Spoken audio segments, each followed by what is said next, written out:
আসসালামু আলাইকুম এভরিওয়ান। আমি mother from mother coach channel. আমি বলতে চাই যে এই যে আমাদের দেশে আন্দোলনগুলো হচ্ছে, এই যে প্রধানমন্ত্রীকে এত বারবার বলা হচ্ছে যে আপনি পদত্যাগ করেন, উনি কেন পদত্যাগ করছে না? উনি কেন কোনো সমাধান দিচ্ছে না? আমাদের ছাত্রছাত্রীরা, এইচএসসি পরীক্ষার্থীরা যারা পরীক্ষার দিক দিয়ে বসে আছে, ওদের ভবিষ্যৎ কী? আমাদের বর্তমানে বাচ্চারা যারা বাসায় বসে আছে, ওদের ভবিষ্যৎ কী? আমরা কেমন দেশে বাস করি যেখানে আমাদের কোনো স্বাধীনতা নেই, আমাদের কোনো কথা বলার অধিকার নেই, আমরা কোনো কথা বললেই আমাদেরকে জেলে হাজতে ভরা হবে, এবং কত কত বাচ্চারা প্রাণ হারিয়েছে। আমি কাঁদতে বাধ্য হচ্ছি যে কত বাচ্চারা প্রাণ হারিয়েছে।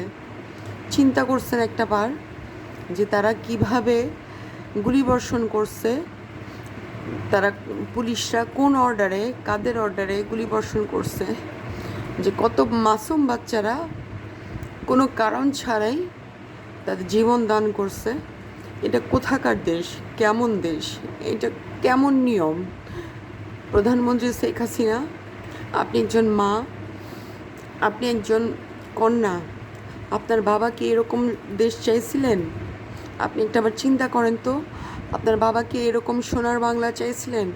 বঙ্গবন্ধু শেখ মুজিবুর রহমান কি এরকম দেশ চাইছিলেন যেখানে এরকম আন্দোলন হবে, এরকম কোনো কারণ ছাড়া বাচ্চাদের উপরে গুলিবর্ষণ হবে, কোনো কারণ ছাড়া বাচ্চাদেরকে নানান অজুহাতে ওদেরকে জেল হাজতে ভরা হবে? প্লিজ আপনি এই জিনিসগুলোকে একটু অবজার্ভ করুন। আপনি স্বজন হারাইছেন, আপনার বাবা মাকে হারাইছেন, কেউ না কেউ তাদের বাবা মাকে হারাইতেছে, কেউ না কেউ তাদের বাচ্চাদেরকে হারাইতেছে। কত মাদের অভিশাপ আপনার উপরে লাগবে শেখ হাসিনা। আপনি একটু দয়া করুন। যারা মাত্র স্কুলে ভর্তি হয়েছে ওই বাচ্চাদের কথা চিন্তা করেন। ওরা তো ওদের নিজের জীবন শুরুই করেনি, ওরা কিভাবে এই রকম আন্দোলন সহ্য করবে? চিন্তা করছেন একটা বার? সামান্য একটা কোটা বিরোধী আন্দোলন নিয়ে আজকে দেশের পরিস্থিতি কোথায় চলে গেছে।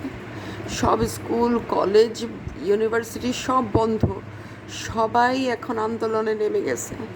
আপনি একটা ব্যবস্থা নিন, একটা কিছু করুন যেন সবাই শান্তিভাবে আগের জীবনে ফিরে যেতে পারে।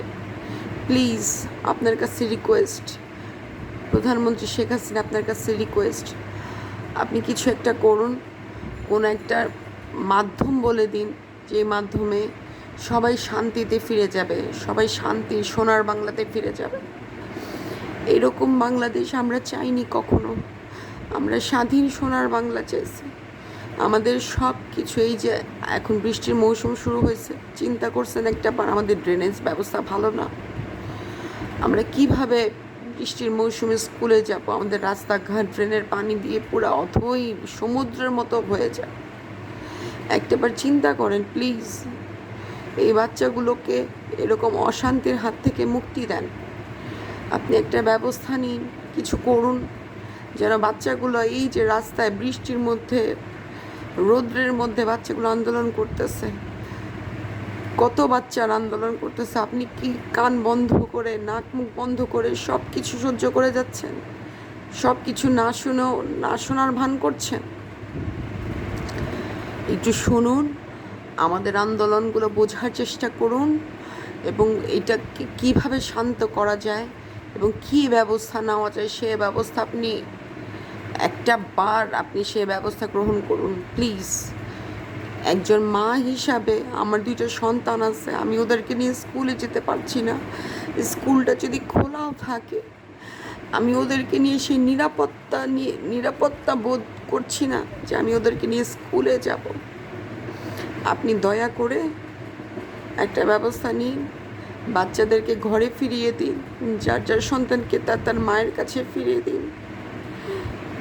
আপনার কাছে রিকোয়েস্ট, একজন মা হিসাবে আপনার মতো মায়ের কাছে আমি রিকোয়েস্ট করছি, সকল সন্তানকে সুরক্ষিতভাবে তার মায়ের কাছে ফিরিয়ে দিন। যারা মারা গেছে তাদের জন্য তো কিছু বলার নেই, তারা তো মারাই গেছে। তাদেরকে আপনি কিভাবে মারতে পারলেন? কিভাবে আপনি পুলিশদেরকে অর্ডার করলেন গুলি করার? প্লিজ এরকম করেন না। বাচ্চাদেরকে স্কুলে যাওয়ার ব্যবস্থা করে দিন নিরাপত্তার সাথে, যেন নিশ্চিন্তে আমি আমার বাচ্চাকে স্কুলে পাঠিয়ে নিরাপত্তা বোধ করি, এবং আমার বাচ্চাটা বাসায় আসা পর্যন্ত যেন নিরাপত্তা বোধ করে যেন আমি আমার বাচ্চাকে স্কুলে পাঠাতে পারি, এবং সে যেন নিশ্চিন্তে রাস্তা দিয়ে স্কুলে যেতে পারে এবং বাসায় ফিরতে পারে। প্লিজ আপনাকে রিকোয়েস্ট করছি, আপনি কোনো একটা ব্যবস্থা নিন। এরকমভাবে বাচ্চাদেরকে এরকমভাবে ছেড়ে দিয়েন না। ওরা মাসুম, প্রত্যেকটা বাচ্চারাই মাসুম। ওরা আপনার কাছে যে দাবি করেছে সেই দাবিগুলো পর্যবেক্ষণ করে আপনি মেনে নেওয়ার চেষ্টা করুন, এবং আমাদেরকে স্কুলের ব্যবস্থা করে দিন, আমরা যেন নিশ্চিন্তে স্কুলে যেতে পারি। অনেক বাচ্চাদের লেখাপড়া বন্ধ হয়ে গেছে, প্লিজ কিছু করুন। সবাইকে বলতেছি, আমরা আন্দোলন চাই না, আমরা এরকম রক্তাক্ত বাংলা চাই না, আমরা শান্তিপূর্ণ বাংলাদেশ চাই।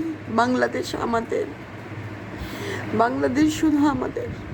আমরা এখানে শান্তিভাবে চাকরি করতে চাই, শান্তিভাবে আমরা থাকতে চাই, বাঁচতে চাই। আমাদেরকে একটা শান্তিপূর্ণ বাংলাদেশ দান করুন। প্রধানমন্ত্রী শেখ হাসিনা, আমাদেরকে শান্তিপূর্ণ বাংলাদেশ দান করুন। আসসালামু আলাইকুম।